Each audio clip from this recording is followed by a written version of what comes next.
people go into an entrepreneurship only because somebody says don't do it. They're like, I want to find out, why can't I do this? Why can't I? मुझे तो सीखना है. Sometimes even if you fail as an entrepreneur or your business closes up, you will end up with a learning that will stay with you for life, which is more valuable than not having learned it at all. Welcome Hi, to Just my Ravi. show, Jagged with Hello. Just Ravi. Happy to be here. You know what amazes me is once I read your book, Don't Start Up, how you were so clear and you had so much conviction for the path you will take, because you were told time and again by people you respected that don't start up, and you said, this is my path and I'm going to do it. You know, and I'm reminded of something, Karthik, where somebody had said that, what is it that you would do if you knew for sure that you would fail, but you would still do it? Yeah. You know? Yeah. So, Yeah. or it's immaterial, let's say it's immaterial. So all the challenges and dilemmas that you have faced and you've resolved with courage and creativity, it's there in your book. So we should, benefit from it. And all the startups, face similar dilemmas. Even solopreneurs, I would say, go through similar journeys. Yeah. And there are great learnings here. Yes. Could you share some growth hacks with people, who have started up or are thinking of starting up? Yeah. I think one of the key things is to keep track of the pole star for an entrepreneur. The entrepreneurial pole star is not how to get something done. It is to what is it that you want to get done. I think to keep following that thing that you want to get done in the world, because entrepreneurial spirit is extremely linked to your personality. Entrepreneurs largely are a certain personality where they just want it done.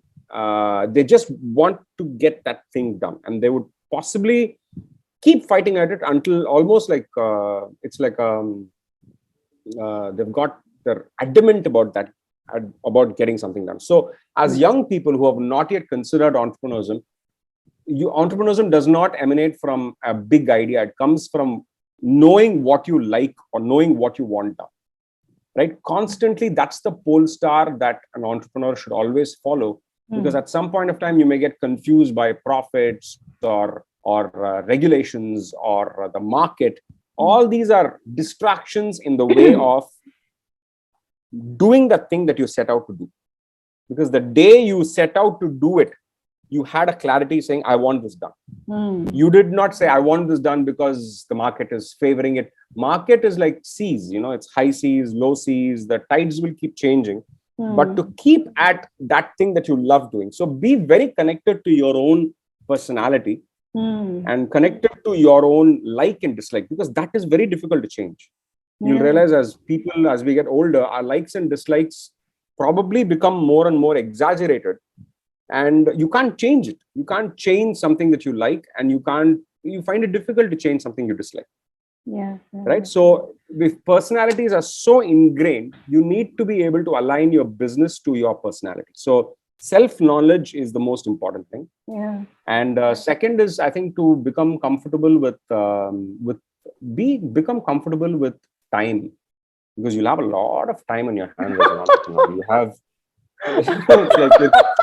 that will be your greatest enemy, because you'll constantly it's like you will become mischievous with your time, because you're like, time, I mean, we have so much time, kuch to karte hain, and you'll get very busy doing stupid things. Right? So always being busy is not necessarily a good state of being. Learn to become patient. Sometimes the best thing to do is to do nothing. And just because we have gotten into business, we feel like we zabardasti kuch na kuch karna hi padta hai. Nahi, you don't have to. Sometimes you can just sit and wait. Doing nothing also will be the best decision sometimes. So to become comfortable with time, and therefore be able to treat time as money, because you'll never have enough money. That's the situation in life. You want something, you'll always have lesser money than your wants. You'll sometimes you always have more time. Use that time wisely and try and convert that time into money, because Time can mean research. Time can mean extra knowledge, learning something. Time can be learning a new tool that can potentially save you in the future. Time can be random research that is just leading you towards something that has no value today. But who knows, it may build a certain interest in you that may take your journey to a new place. COVID situations brought my businesses so much time because we had less business.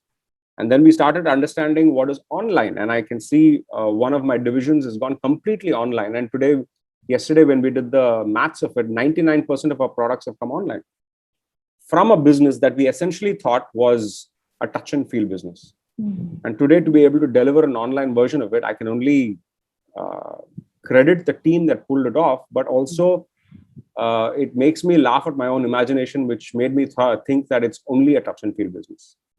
So time should push you into directions that you can use positively, because you will have a lot of time as an entrepreneur. Yeah. The third growth hack is, I think, will be whatever way possible, please keep yourself happy in this journey, because it's I have seen great quarters, I've seen low quarters, I've seen non-quarters, I've seen but the only years I remember are the years that I had the greatest exhilaration as a human being. Whenever I did something that I never thought could be done, or I feared doing, I remember those moments the most, because I don't think you remember bottom line numbers after 2-3 years. It's like remembering your board marks. After a point, you forget what your board marks were.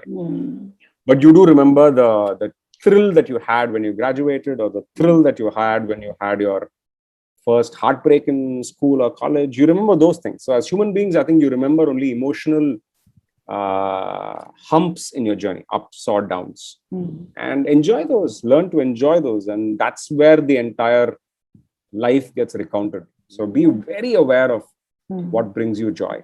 Yeah, these are the only hacks I have. There are many more. Okay. But guys, pick up the book then. Okay. So, yeah, there's a book full of insights. Yeah. So, Karthik, when you're talking about this, the biggest thing then that can be inculcated, because you're talking about teaching humor, then teaching the path to self-awareness becomes the most important thing, because unless you're really aware of your personality and deep likes and dislikes and what makes you click, all of that, unless you actually know, dissociated from your conditioning and other people, you cannot take these decisions. And I think that is where the problem becomes, because after a point, then it's a stimulus that's coming from outside that it is making people take decisions. Absolutely. Like all of us know, at the age of 14, we know what society expects of us, which means we have the right answers that society will find acceptable. Right?